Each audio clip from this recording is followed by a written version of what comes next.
Hello everyone, welcome to your channel Career Ladder. Today we are going to read the chapter 7 of Movements, class 9 English supplementary book, and the author of this chapter is Zen Godioso.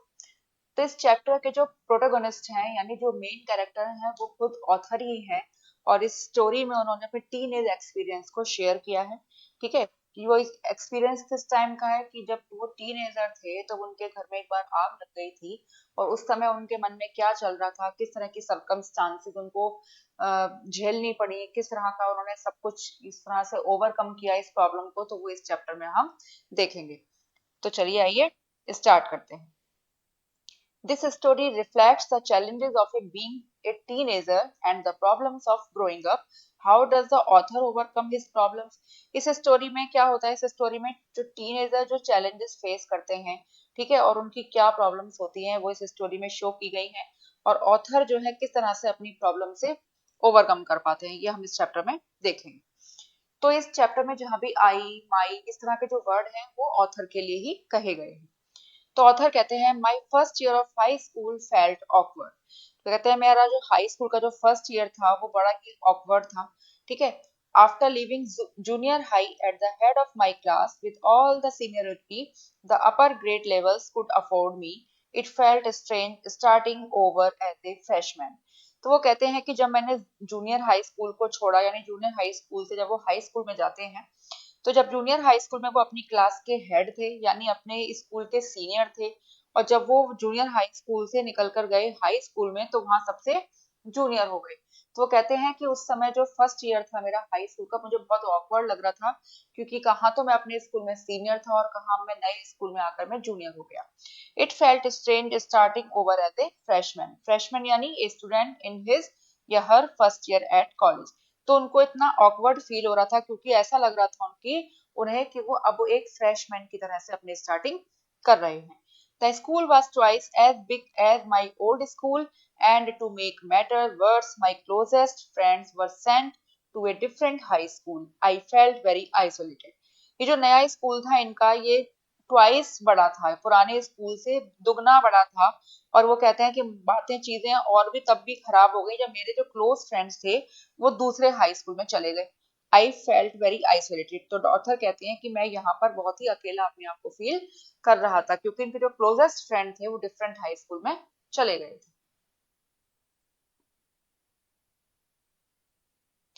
I missed my old teachers so much that I would go back and visit them. Author कहते हैं कि वो अपने old teachers को यानी पुराने school के teachers को इतना मिस करते थे कि उन वापस जाकर उनसे मिला करते थे यानी उनसे मिलने जाया करते थे। They would encourage me to get involved in school activities so that I could meet new people. Encourage यानी to inspire with the courage or confidence to do something. तो वो कहते हैं जब मैं अपने पुराने टीचर से मिलने जाया करता था तो वो मुझे एनकरेज करते थे कि मैं स्कूल की एक्टिविटीज में इन्वॉल्व हूँ, स्कूल की एक्टिविटीज में पार्ट लूँ ताकि मैं नए लोगों से मिलजुल सकूं। They told me that in time I would adjust and probably end up loving my new school more than I had my old one. Adjust यानी to get used to new condition और new situation। ठीक है, यानी नई condition से और new situation में रहना, एडजस्टमेंट करना।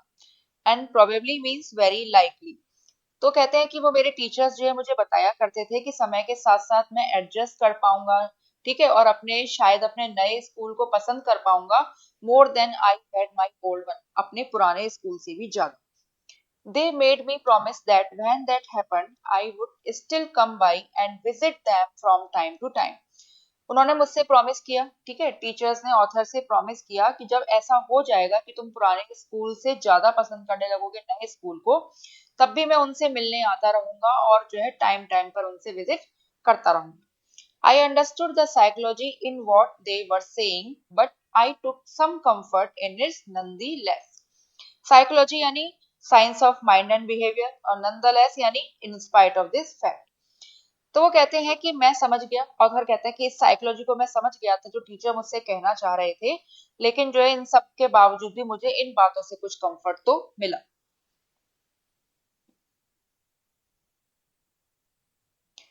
One Sunday afternoon, not long after I had started high school, I was sitting at home at our dining room table doing homework.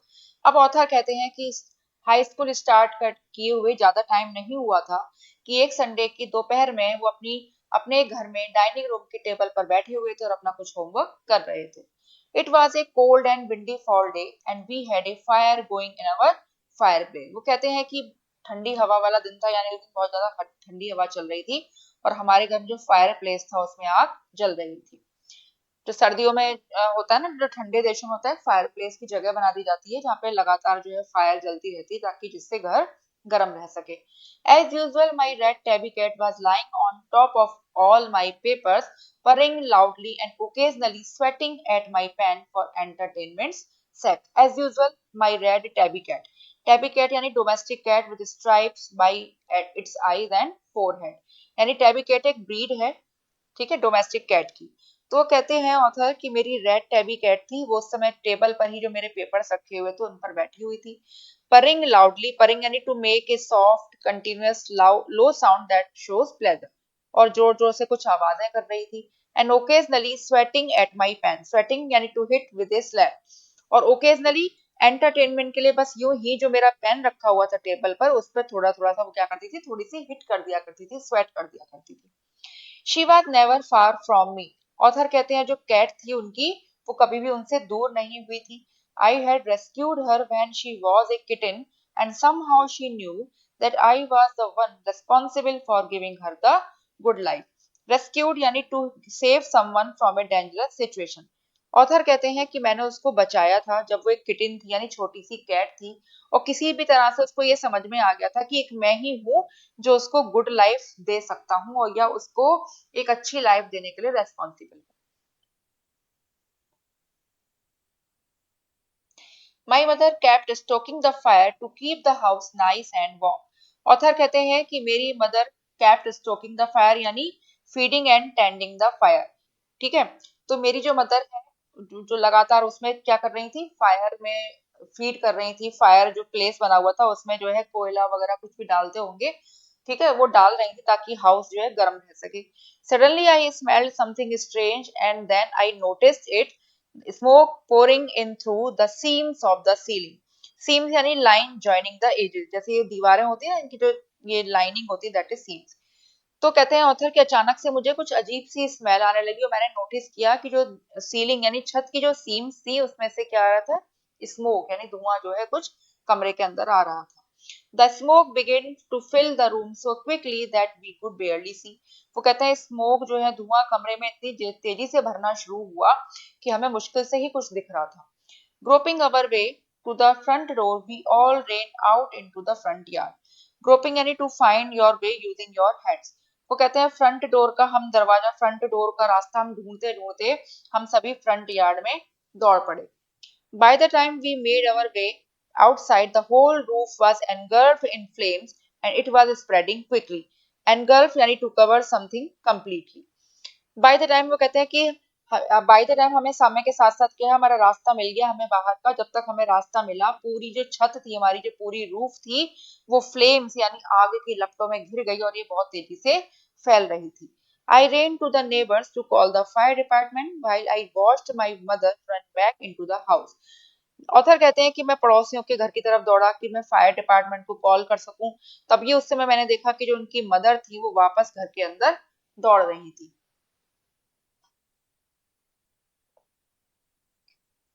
My mother then ran out of the house carrying a small metal box full of important documents.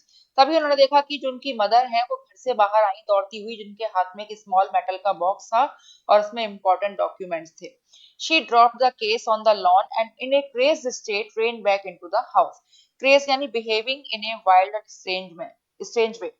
वो कहते हैं कि उन्होंने उस case को जो documents का जो बॉक्स था उसी समय उसी लॉन में गिरा दिया और वापस एक बदहवासी की स्टेट में कह सकते हैं, बहुत ही अजीब से, क्योंकि उनको घर में आग लगी हुई थी, उनका काफी सामान अंदर था, तो उस समय जो है जिस स्टेट में थी वो वापस घर के अंदर उन्होंने वापस दोबारा चली गई। I knew what she was after. वो कहते हैं कि मैं जानता था कि वो किस चीज के पीछे गई हैं। My father had died when I was young and I was certain that she was not going to let his pictures and letters go up in flames. अब ऑथर कहते हैं कि उनके फादर की जो डेथ हो गई थी जब वो छोटे थे और वो जानते थे कि वो नहीं चाहती उनकी पिक्चर्स जो थी, उनके फादर की पिक्चर्स थी, या उनके हैंड रिटन लेटर्स थे, वो आग की भेंट चढ़ जाए तो वो उन्हें बचाने के लिए घर के अंदर चली गई। They were the only things that she had to remember him by. वो कहते हैं बस यही चीजें थी, उनकी पिक्चर्स, उनके फादर की पिक्चर्स या उनके लेटर्स, जिनके द्वारा ही उनको वो याद किया करती थी। Still I screamed at her mom no, screamed यानी to cry out loudly in a high voice. लेकिन ये जानते हुए भी कहते हैं ऑथर कि मैं चिल्लाया कि मॉम नो, यानी आप घर के अंदर मत जाइए।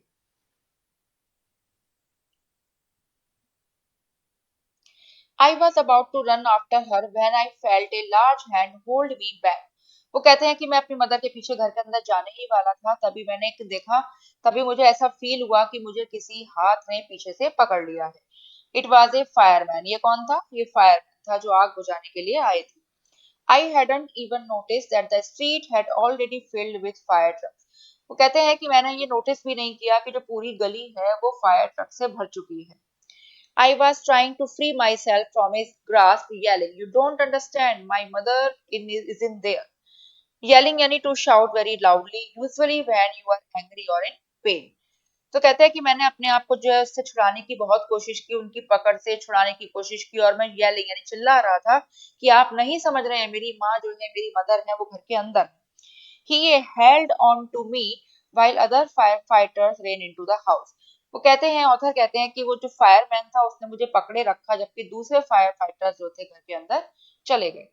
He knew that I wasn't acting very logically and that if he were to let go I had run, he was right. He knew, वह जानते थे कि I was not acting very logically यानी sensibly। जो fireman थे वो जानते थे कि मैं यानी ऑथर जो है लॉजिकली एक्टिंग नहीं कर रहे हैं, यानी लॉजिकली काम नहीं कर रहे हैं। भाई घर के अंदर आग लगी हुई है और वो वापस घर के अंदर जाना चाह रहे हैं, जिसकी लॉजिकली कोई चीज नहीं है, लॉजिक नहीं है इस चीज में। But that he were let go, अगर वो, लेकिन वो मुझे जाने देते तो मैं जरूर जाता। ही वॉज राइट, वो सही थे। It's all right, they will get her, he said. तो फायरमैन कहते हैं कि सब कुछ ठीक हो जाएगा, जो और दूसरे फायर फाइटर घर के अंदर गए हैं वो तुम्हारी मदर को बचा लेंगे।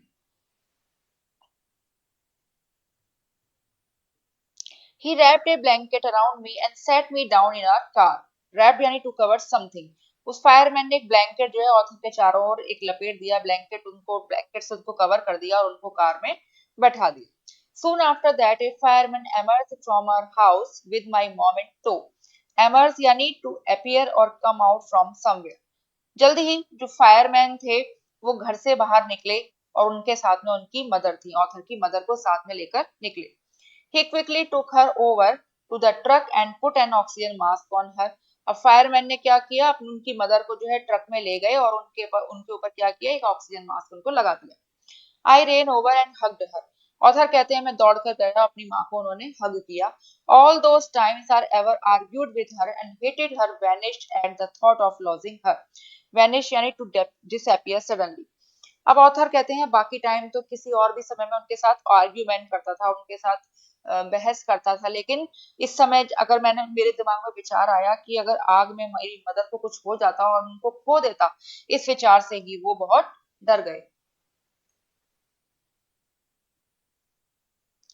She is going to be okay said the fireman. Fireman ने कहा कि वो अब ठीक हैं, ओके हैं। She just inhaled little smoke, उनके अंदर कुछ थोड़ा सा धुआं चला गया है, उन्होंने जो इनहेल कर लिया है कुछ धुआं। And then he ran back to fight the fire while my mother and I sat there dazed. Dazed यानी very confused and unable to think clearly. वो कहते हैं कि वो फायर फाइटर वापस जो है घर के अंदर चला गया टू फाइट द फायर, जबकि मेरी जो माँ है और मैं है वहाँ, मैं जो हूँ वहां बैठे रहे और बहुत कंफ्यूज स्टेट में थे, डेस्ड कह सकते हैं आप। I remember watching my house burn down and thinking that there was nothing I could do about it. वो कहते हैं मुझे याद है मैं अपने घर को जलते हुए देख रहा था और ये सोच रहा था कि कुछ नहीं हो पा रहा है, और मतलब देयर वॉज नथिंग, मैं कुछ भी नहीं कर पा रहा हूँ, आई could do about it. 5 hours later the fire was finally out. 5 घंटे बाद फायर जो है फाइनली जो है आग जो है बुझ गई। Our house was almost completely burned down. Author कहते हैं हमारा घर जो है पूरी तरह लगभग जल चुका था। But then it struck me I hadn't seen my cat. लेकिन तभी मुझे ध्यान आया कि मैंने अपनी बिल्ली को तो कहीं देखा ही नहीं। Where was my cat? मेरी कैट कहाँ थी? Much to my horror, I realized that she was nowhere to be found. Much to my horror, कह रहे हैं मैं इतना डर गया था कि मैंने महसूस किया कि वो कैट यानी जो मेरी बिल्ली थी वो कहीं दिखाई ही नहीं दे रही है, कहीं मिल ही नहीं रही। Then all at once it hit me. The new school, the fire, my cat. I broke down in tears and cried and cried. Then all at once it hit me. तभी कहते हैं अचानक से मेरे दिमाग में आया कि मेरे साथ इस समय क्या क्या चीजें गलत हो रही हैं। एक तो मेरा नया स्कूल जहां मैं खुश नहीं था, ठीक है, ऊपर से मेरे घर में ये आग लग गई और अब मेरी बिल्ली भी नहीं मिल रही है। I broke down in tears, यानी to suddenly lose control of your feelings and start crying. अब वो ऑथर कहते हैं कि मुझे रोना आ गया, मैं रोने लगा, बहुत तेज तेज रोने लगा, cried and cried. I was suffering loss big time, यानी मुझे बहुत बड़ा नुकसान हो गया था, ठीक है, मेरा घर भी जल गया था, मैं स्कूल में भी खुश नहीं था और मेरी बिल्ली भी खो गई थी, यानी मेरे लिए बहुत बड़ा लॉस था। The fireman wouldn't let us go back into the house that night. अब फायरमैन ने उस रात हमें घर के अंदर जाने नहीं दिया। It was still too dangerous, क्योंकि अभी भी बहुत डेंजरस था घर के अंदर जाना। डेड और alive I couldn't imagine living without knowing about my cat. अब ऑथर कहते हैं कि मेरी कैट डेड है या अलाइव है, यानी मर गई है या जिंदा है, ये पता किए बिना मैं वहां से जाना नहीं चाहता था। Regardless I had to go, regardless यानी डिस्पाइट एवरीथिंग, लेकिन ना चाहते हुए भी और इन सब के बावजूद भी हम मुझे जाना पड़ा। We piled into the car with just the clothes on our backs and few of the fireman's blanket. Piled into यानी to move into a place or vehicle quickly। वो कहते हैं कि हमें जो है हमें कार के अंदर हम चले गए कुछ कपड़ों के साथ जो हमारे पर हमारी बैग पर थे और कुछ फायरमैन के ब्लैंकेट के साथ अपनी कार में हम चले गए। And made our way to my grandparents house to spend the night.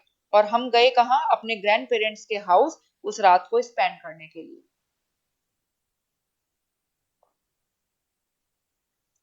The next day Monday I went to school. वो कहते हैं अगले दिन मंडे था, मैं स्कूल गया। When the fire broke out I was still wearing the dress I had worn to church that morning but I had no shoes. वो कहते हैं कि जब मेरे घर में आग लगी तो उस समय मैंने वो जो ड्रेस पहनी हुई थी वही ड्रेस पहनी हुई थी जो मैंने चर्च में पहनी थी उस सुबह। But I had no shoes, लेकिन मेरे पास कोई शूज नहीं थे। I had kick them off when I was doing my homework. मैंने शूज को किक लगा के एक साइड को कर दिया था जब मैं अपना होमवर्क कर रहा था। They became yet another casualty of the fire. अब जो मेरे शूज थे वो भी मेरी आग की भेंट चढ़ गए थे, यानी मेरा एक नुकसान और हो गया था, मेरे शूज भी चले गए। So I had to borrow some tennis shoes from my aunt. इसलिए मुझे अपनी आंट से कुछ टेनिस शूज बोरो करने पड़े। Why couldn't I just stay home from school. अब मैं स्कूल जाना जरूरी है क्या, मैं वो अपनी मदर से कहते हैं कि मैं अपने घर पर ही क्यों नहीं रुक सकता, स्कूल जाना जरूरी है क्या। My mother wouldn't here of it, लेकिन मेरी माँ ने मेरी बात सुनी ही नहीं। But I was totally embarrassed by everything. Embarrass यानी फीलिंग अनकंफर्टेबल और शाई। लेकिन जो भी चीज हो रही थी हर चीज से मैं बहुत ज्यादा परेशान था, बहुत ज्यादा एम्बेरस था, यानी मैं स्कूल नहीं जाना चाहता था, घर पर ही रुकना चाहता था। लेकिन मुझे मदर ने मेरी बात नहीं सुनी और उनको स्कूल जाना पड़ा। The clothes I was wearing looked weird. Weird यानी स्ट्रेंज और अनयूजुअल। वो कहते हैं जो कपड़े मैंने पहने हुए थे बहुत अजीब लग रहे थे, बहुत स्ट्रेंज थे। आई हैड नो बुक्स और homework and my backpack has gone. वो कहते हैं मेरे पास ना तो बुक्स थी ना कोई होमवर्क था और मेरा बैकपैक भी चला गया था, यानी बैकपैक की आग की भेंट चढ़ गया था। I had my life in that backpack. ठीक है, मेरी पूरी लाइफ उस बैकपैक में थी। The more I try to fit in the worse it got. Backpack का मतलब था large bag that you carry on your back when travelling. The more I try to fit in the worse it got. वो कहते हैं जितना भी मैं इन इन circumstances से मैं फिट होने की कोशिश करता था, इनसे इनके अकॉर्डिंग ढलने की कोशिश करता था, उतना ही मामला जो है खराब होता जा रहा था।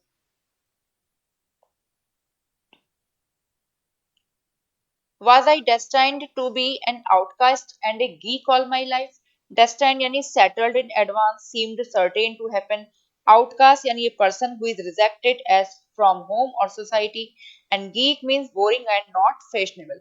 तो वो पूछ रहे हैं, वो सोच रहे हैं कि क्या मेरी डेस्टिन आप कह सकते हैं कि किस्मत में, शायद मेरी किस्मत में ऐसा ही है कि मैं आउटकास्ट और गीक रहूं पूरी लाइफ।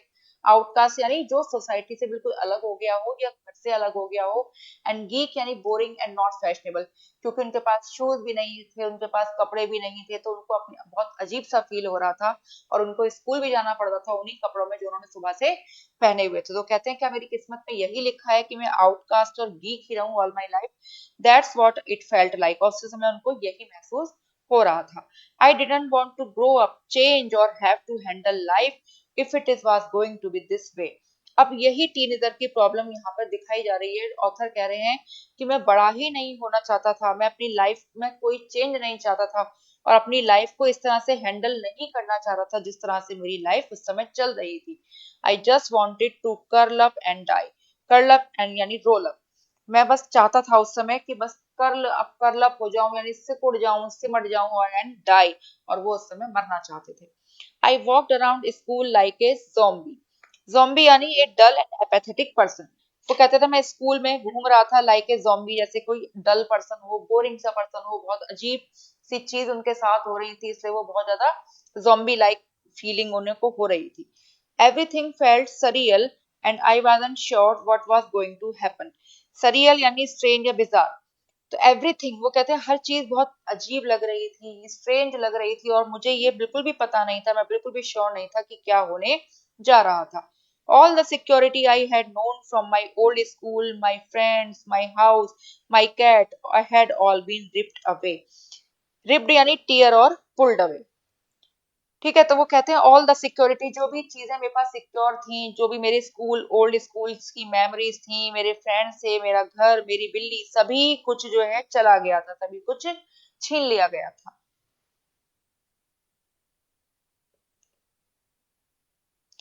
वो कहते हैं when I walked through the what used to be my house after school that day, I was shocked to see how much damage there was.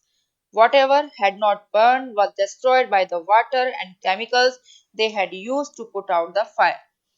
कहते हैं when I walked through what used to be my school after my house after school, कि जब मैं school से उस दिन अपने घर लौट रहा था उस दिन, तो मैंने रास्ते में अपने घर को देखा, अपने पुराने घर को देखा। आई वॉज शॉक्ड यानी सरप्राइज एंड अपसेट।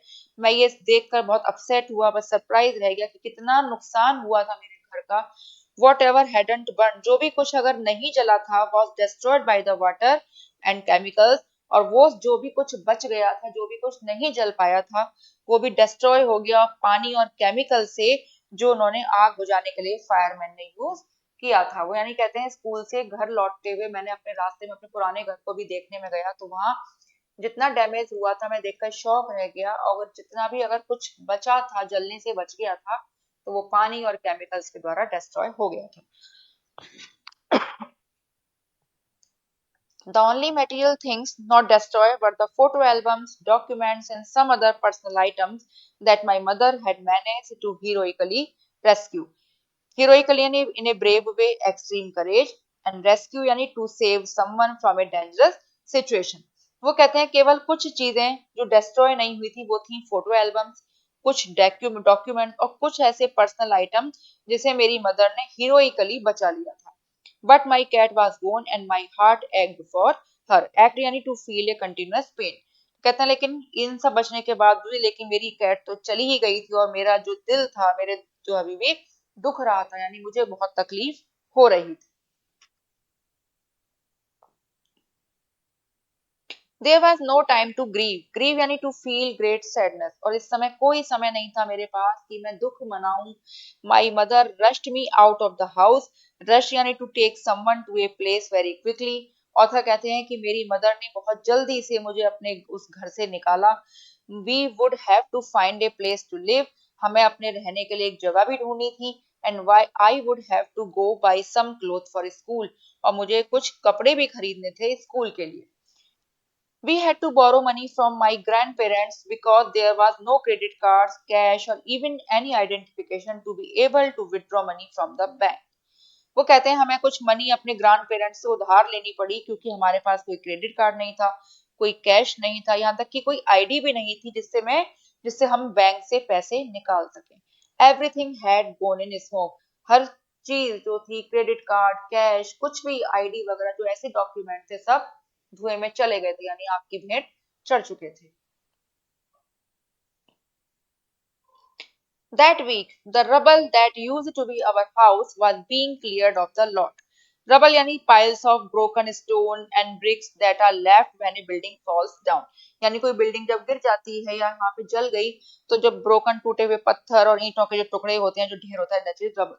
तो कहते हैं उस वीक जो रबल, इसको कह सकते हैं आप रबल, ठीक है, वो रबल जो हमारे घर का ही पार्ट हुआ करते थे वहां से अब हटाए जा चुके थे. Even though we had rented an apartment nearby, I would go over to watch them clear away debris, hoping that my cat was somewhere to be found. Debris यानी rough broken pieces of stone wood glass. आप हिंदी में कह सकते हैं इसे घर टूटने के बाद या कोई बिल्डिंग गिरने के बाद जो मलबा, उसको कह सकते हैं हम debris.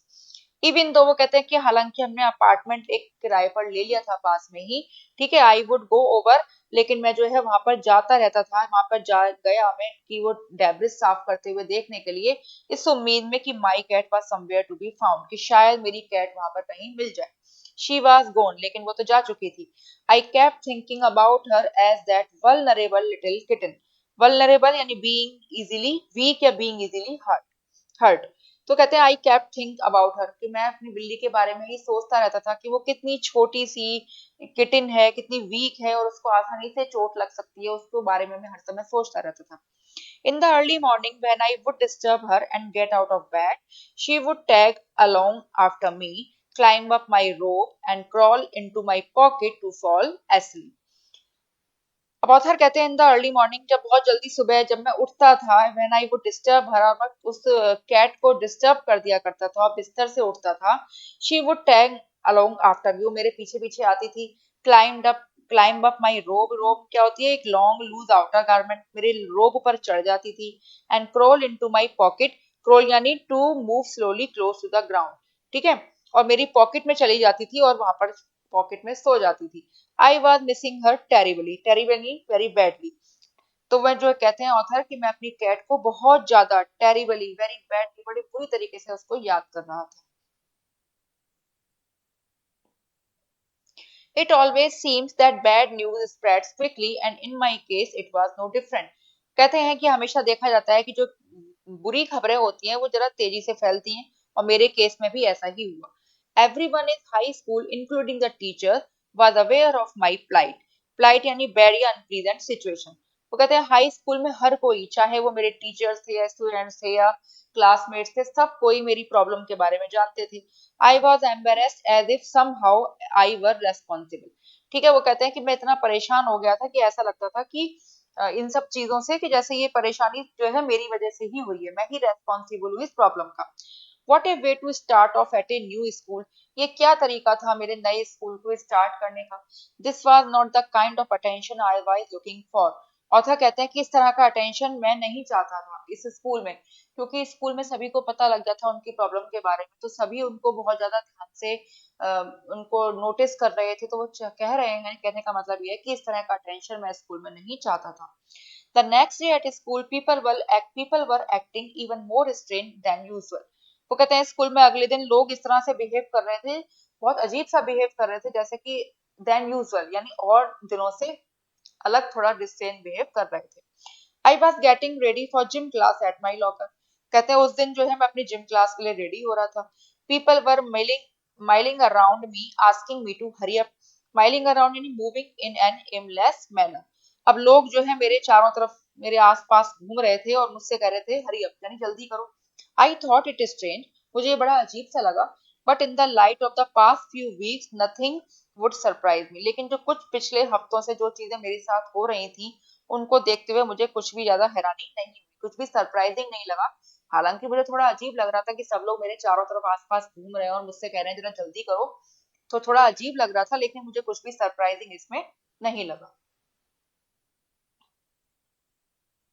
It almost seemed that they were trying to shove me into the gym. Then I saw why. Shove यानी push hard.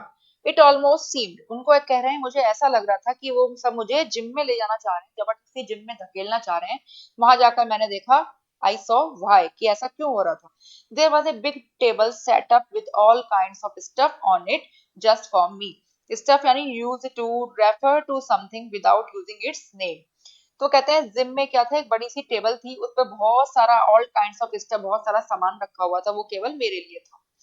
They had taken up a collection and bought me school supplies, notebooks, and all kind of different clothes, jeans, tops, sweatsuits. कहते हैं उस पे collection था, table पे बहुत सारा collection रखा हुआ था, उन्होंने मुझे खरीद के दिया, यानी जो लोग थे, उनके टीचर्स थे कह सकते हैं, या उनके साथ के स्टूडेंट्स कह सकते हैं, वो क्लासमेट्स कह सकते हैं, वो कहते हैं कि उन्होंने मेरे साथ जो है मुझे बहुत बड़ा कलेक्शन जो टेबल पे रखा हुआ था, और मुझे उन्होंने खरीद कर दिया स्कूल सप्लाईज, नोटबुक, सभी तरह के कपड़े, जीन्स, टॉप, स्वेट सूट, सब उन्होंने स्कूल के बच्चों ने या स्कूल के टीचर्स ने उनको खरीद कर दिए। इट वॉज लाइक क्रिसमस, ऐसा लग रहा था जैसे क्रिसमस सेलिब्रेट हो रहा हो। I was overcome by emotion, यानी मैं उस समय इमोशनल हो गया बहुत ज्यादा। ठीक है, इतना सारा सामान देखकर, जैसे स्कूल में मेरा मन नहीं लग रहा था, जहाँ मेरा कोई अभी तक दोस्त नहीं बना था, उन सब लोगों ने ये सब सामान मुझे खरीद कर दिया, वो भी मेरे लिए। People who had never spoken to me before were coming up to me to introduce themselves. वो कहते हैं जो लोग जिन्होंने अब तक मुझसे कभी बातें ही नहीं की थी, अब वो मेरे पास आ रहे थे अपने आप को मुझसे इंट्रोड्यूस कराने के लिए। I got all kinds of invitations to their house. मुझे सब इनवाइट कर रहे थे अपने अपने घरों पर। Their genuine outpouring of concern really touched me. Outpouring of concern means expression of concern in an uncontrolled way. वो कहते हैं उनका जो ये कंसर्न था, ठीक है, जो इनकी जो इन सभी लोगों की जो जेन्युइन कंसर्न थी, रियली टच्ड मी, मेरे दिल को उसने, इस बात ने छू लिया, यानी बहुत मैं इमोशनल हो गया।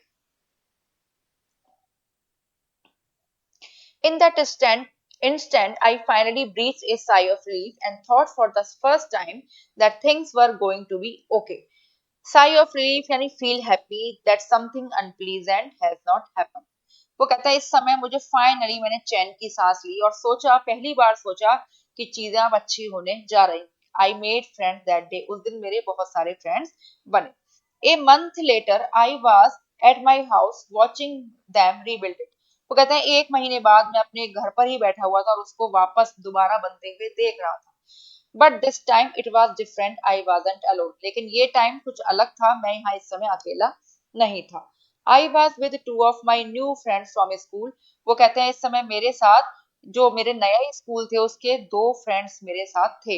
It took a fire for me to stop focusing on my feeling of insecurity and open up to all the wonderful people around me. वो कहता है it took a fire for me to stop focusing on my feeling of security, यानी ये वो समय था जो मेरे नए दोस्त मेरे साथ थे, मैं अपनी इनसिक्योरिटी की जो फीलिंग थी अब वो मेरे पास नहीं थी, और जो वंडरफुल पीपल जो चारों तरफ मेरे थे, मेरे आसपास जो वंडरफुल पीपल थे, मैं उनके साथ अब ओपन था, यानी नए फ्रेंड्स मेरे स्कूल में बन चुके थे और वो भी अब मेरे साथ थे, अब मुझे कोई भी इनसिक्योरिटी की फीलिंग अब नहीं थी। Now I was sitting there watching my house being rebuilt when I realized my life was doing the same thing.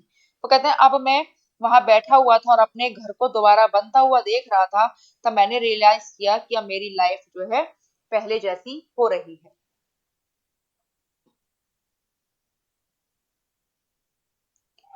While we sat there on the curb planning my new bedroom, I heard someone walk up to me from behind and say, does this belong to you? Curb yani an edge built along a street. When we sat there on the curb, वो street के side पे जो as बनी हुई होती है, वो कह रहे हैं मैं उस पर, हम उस पर बैठे हुए थे, अपने मेरे नए बेडरूम की हम प्लानिंग कर रहे थे अपने फ्रेंड्स के साथ। तभी मैंने किसी को ऐसा महसूस किया, किसी को सुना कि कोई मेरे पीछे से आ रहा है और उसने कहा, does this belong to you, क्या ये तुम्हारा है? When I turned around to see who it was, I couldn't believe my eyes. वो कहते हैं जैसे ही मैंने पीछे मुड़ा ये देखने के लिए कौन है जो मुझसे कह रहा है, मुझे अपनी आंखों पर विश्वास नहीं हुआ। A women was standing there holding my cat. एक लेडी वहां खड़ी हुई थी जिसके हाथों में मेरी कैट थी। I leaped up and grabbed her out of the woman's arms. Leaped up यानी to make a large jump or sudden movement, and grab यानी to take something with a sudden movement. वो कहते हैं आई leaped up, मैं खुशी से एकदम से उछल पड़ा, and grabbed her out of the women's arm, और उस लेडी की, उस वुमेन की बाहों से, उसके हाथों से अपनी जो कैट है उसको एकदम से ले लिया। I held her close to me and cried into that beautiful orange fur. I held her close to me. वो कहते हैं कि मैंने उसको अपने बिल्कुल अपने आप से चिपका लिया, बहुत ज्यादा क्लोज ले आया, उसके जो ब्यूटीफुल ऑरेंज फर थे उस पर सिर रख के मैं रोने लगा। She purred happily. पर्ड यानी to make a continuous low sound that show please pleasure. तो वो भी, अब जो मेरी कैट थी, जो कैट थी वो भी बहुत खुशी से आवाज कर रही थी, ठीक है। My friends were hugging me, hugging the cat and jumping around. कहते हैं मेरे फ्रेंड्स ने मुझे हग कर रहे थे और मेरी कैट को भी हग कर रहे थे और बड़ी खुशी से वहां पे उछल कूद रहे थे। Apparently, my cat had been so freaked by the fire that she ran over a mile away. Freaked यानी shocked and frightened. Actually में क्या कह रहे हैं वो, कि जो मेरी कैट इतनी डर गई थी उस आग से कि वो कम से कम लगभग 1 मील से भी ज्यादा दूर भाग गई थी। Her collar had our phone number on it, but our phones had been destroyed and disconnected. उसके गले में जो कॉलर पड़ा हुआ था उस पर हमारा फोन नंबर था, लेकिन हमारे फोन डिस्ट्रॉय हो गए थे आग में और डिस्कनेक्टेड हो चुके थे। This wonderful woman took her in and worked hard to find out whose cat it was. वो कहते हैं ऑथर की जो वंडरफुल लेडी हैं, ठीक है, ये उसको अपने साथ ले गई। उन्होंने बड़ी मेहनत की, बहुत हार्ड वर्क किया ये पता लगाने के लिए ये किसकी कैट है। Somehow she knew this cat was loved and sorely missed. Sorely यानी very much, extremely. वो कहते हैं किसी भी तरह से उन्होंने इसका पता लगा लिया किस कैट को कोई बहुत प्यार करता है और बहुत ज्यादा याद करता है। वो कौन था? वो थे ऑथर। यानी उस लेडी ने किसी तरह से हार्ड वर्क करके समहाउ किसी भी तरह से पता लगा लिया कि जो कैट है वो ऑथर की है। As I sat there with my friend and my cat curled up in my lap, all the overwhelming feelings of loss and tragedy seemed to diminish. Curled up यानी रोल्ड अप। कहते हैं as I sat there with my friend, जब मैं वहां बैठा हुआ था अपने फ्रेंड के साथ और मेरी जो कैट है वो मेरी गोद में रोल्ड कर रही थी यानी उछल कूद कर रही थी। ऑल द ओवरवेलमिंग फीलिंग्स यानी ओवरवेलमिंग यानी एक्सट्रीमली ग्रेट और स्ट्रॉन्ग, जो ऑल जितनी भी ग्रेट फीलिंग थी, जितनी भी स्ट्रॉन्ग फीलिंग थी कि मेरा बहुत लॉस हो गया है और ये आग लगने की जो ट्रेजेडी थी वो अब डिमिनिश होती नजर आ रही थी, यानी अब वो कम होती नजर आ रही थी। अब उनको महसूस हो रहा था कि शायद मेरा अब लॉस जो है थोड़ा कम हुआ है। I felt gratitude for my life, my new friends, the kindness of a stranger, and the loud purr of my beloved cat. Gratitude यानी thankfulness। तो कहते हैं अब मैं थैंकफुल था अपनी लाइफ के लिए, अपने नए फ्रेंड्स के लिए, और वो स्ट्रेंजर यानी वो जो स्ट्रेंज वुमेन थी, स्ट्रेंजर जो वुमेन थी जो उनकी कैट को लेके आई थी, उनकी काइंडनेस के लिए, और सबसे ज्यादा तो मेरी बिलव्ड कैट की पर जो लाउड साउंड थी उसके लिए मैं बहुत ज्यादा थैंकफुल था। My cat was back and so was I. वो कहते हैं मेरी कैट अब वापस आ गई थी और अब मैं भी वापस आ गया था। यानी अब वो पहले की तरह जैसे वो शुरुआत में थे अपने घर में आग लगने से पहले, अब वो उसी फॉर्म में वापस आ चुके थे। ठीक, तो आपको ये एक्सप्लेनेशन, आई थिंक आपको ये चैप्टर की एक्सप्लेनेशन आपको समझ में आ गई होगी। बहुत ही अच्छी स्टोरी थी, इंटरेस्टिंग स्टोरी थी। ठीक है, तो अब मिलते हैं आपसे नेक्स्ट वीडियो में। हमें कमेंट करके जरूर बताइएगा कि आपको ये एक्सप्लेनेशन कैसी लगी।